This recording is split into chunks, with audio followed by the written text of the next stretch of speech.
क्या आप भी अपने बच्चे का होमवर्क पूरा करवाते करवाते गुस्सा हो जाते हैं? क्या आपका बच्चा भी आपके सामने बैठता है लेकिन पढ़ाई से दूर भागता है? क्या आपके सारे प्रयासों के बावजूद भी आपका बच्चा होमवर्क पूरा करना नहीं चाहता है, वो पढ़ाई की तरफ आना नहीं चाहता है? तो सच्चाई ये है कि ज्यादातर माता पिता पढ़ाई में मदद नहीं करते हैं, बल्कि बच्चे को पढ़ाई से दूर कर देते हैं, वो भी बिना सोचे समझे, बिना जाने। आज मैं आपको बताऊंगा कि बच्चों के होमवर्क में मदद करने का सही तरीका। सबसे बड़ी गलती क्या है कि माता पिता बच्चे की जगह होमवर्क खुद पूरा करने लग जाते हैं या फिर बार बार बोलते हैं कि होमवर्क जल्दी पूरा करो, तुमसे क्यों नहीं होता, देखो शर्मा जी का बेटा कितना अच्छा कर रहा है, तुम यहीं के यहीं अभी अटके हुए हो। और कई तरीके से बच्चे पर गुस्सा करने लगते हैं, बात बात पर उन्हें डांटने लगते हैं, उन्हें प्रेशर डालने लगते हैं, जिसके कारण बच्चा फ्रस्ट्रेट हो जाता है, वो होमवर्क करना नहीं चाहता है, वो आपके बगल में बैठने तो आता है लेकिन वो पढ़ाई के नाम पर आपसे दूर भागने लगता है।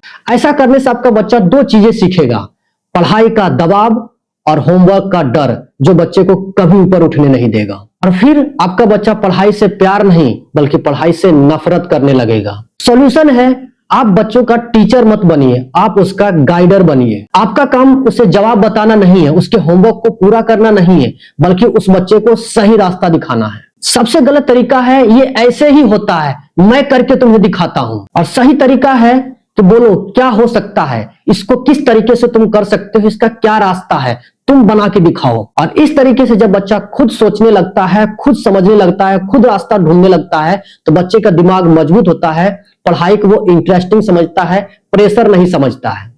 और दूसरा तरीका है, बच्चे को डर नहीं बल्कि सही माहौल दे। बच्चों का होमवर्क का समय युद्ध का नहीं होना चाहिए बल्कि समझदारी पर बेस्ड होना चाहिए। जब आपके घर में कोई मोबाइल देख रहा हो, टीवी चला रहा हो, म्यूजिक सुन रहा हो, तो आप उन्हें बंद कराएं, बच्चों को शांत माहौल दें, बच्चों के साथ में बैठे, उनसे बातचीत करें और फिर आप होमवर्क की तरफ धीरे धीरे लेके जाएं और उनसे होमवर्क पूरा करवाएं। होमवर्क उनकी अपनी भाषा में करवाएं जो उसे समझ में आ रही हो, लेकिन ध्यान रखें आपकी आवाज बिल्कुल धीमी हो, दोस्त वाली हो, अच्छी फीलिंग वाली होनी चाहिए, जो बच्चे को अच्छा लगे, वो उसे पढ़ाई के लिए डराए नहीं। बच्चा तब सीखता है जब उसे सुरक्षित महसूस होता है, डरा हुआ बच्चा कभी पढ़ नहीं सकता है। तीसरा सॉल्यूशन है, बच्चे की गलती पर गुस्सा नहीं करें बल्कि उसे सही समाधान दें। जब आपका बच्चा गलती करे तो यही मौका होता है कि बच्चे की उनकी गलतियों से उन्हें सिखाएं कि देखो आपने ये गलती की है, आप इससे कैसे बाहर आ सकते हैं, कैसे आप कुछ नया सीख सकते हैं,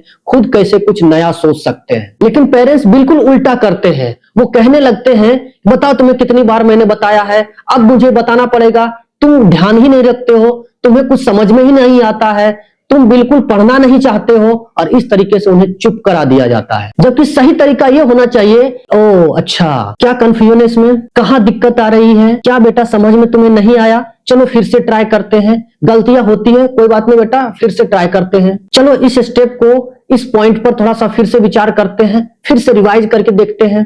याद रखिए गलती सीखने का दरवाजा होता है। हम पेरेंट्स सोचते हैं कि बच्चे गलती ना के बराबर करें, जल्दी से जल्दी सीख जाए, इतना फास्ट रिजल्ट पेरेंट्स चाहते हैं, जिसके कारण बच्चा सीखे बिना ही आगे बढ़ जाता है, वो रट्टा लगाने लगता है। तो पेरेंट्स कोशिश करें अपने बच्चे को आप सही तरीके से समझाने की ओर लेके जाए, गलतियां करें उन्हें करने दीजिए, क्योंकि वो अपनी गलतियों से ही सीखेंगे, तभी आगे बढ़ेंगे। और चौथा सॉल्यूशन है, छोटे ब्रेक और बड़ा असर। हम अक्सर पेरेंट्स क्या करते हैं कि बच्चे को ज्यादा से ज्यादा देर बैठाते हैं पढ़ाने के लिए, घंटा 2 घंटा तक बैठा देते हैं पढ़ाने के लिए, जबकि होना यह चाहिए कि बच्चे को 30 मिनट पढ़ाई के लिए लगातार बैठाएं, फिर आप उन्हें 5 मिनट 10 मिनट के लिए थोड़ा इधर उधर घूमने के लिए, थोड़ा सा एक्टिविटी के लिए दें, फिर उन्हें 30 मिनट बैठाएं।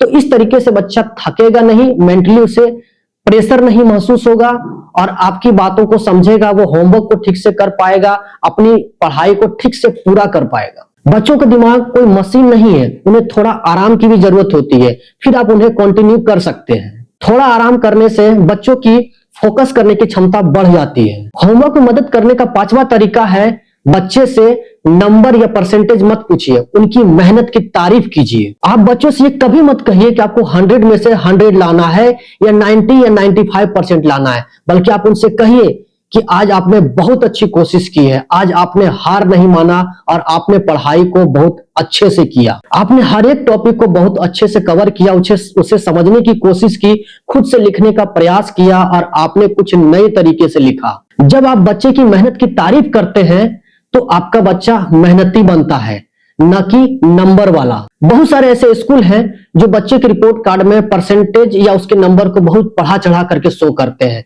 और पेरेंट्स को ये लगता है कि देखो कितना अच्छा मेरा बच्चा पढ़ रहा है, कितने अच्छे बच्चे का रैंक आ रहा है, परसेंटेज आ रहा है, मेरा बच्चा तो बहुत अच्छा कर रहा है।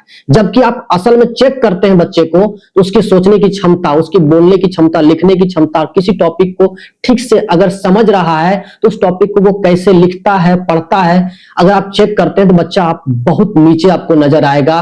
वो 20 से 25% भी नहीं ला पाएगा और ये गैप आपको साफ समझ में आएगी जब आप चेक करते हैं। याद रखिए पेरेंट्स, बच्चे को उसके होमवर्क से ज्यादा आपकी जरूरत है। अगर आप उसका साथ देते हैं तो बच्चा भीतर से मजबूत फील करता है, वो किसी काम को धीरे धीरे ही सही वो अच्छे से करेगा। आप उसके दोस्त बन के ही सही आप उससे उसके होमवर्क में मदद करें, उसे प्रेशर मत डालें। अगर वो धीरे है तो उसे धीरे करने दें।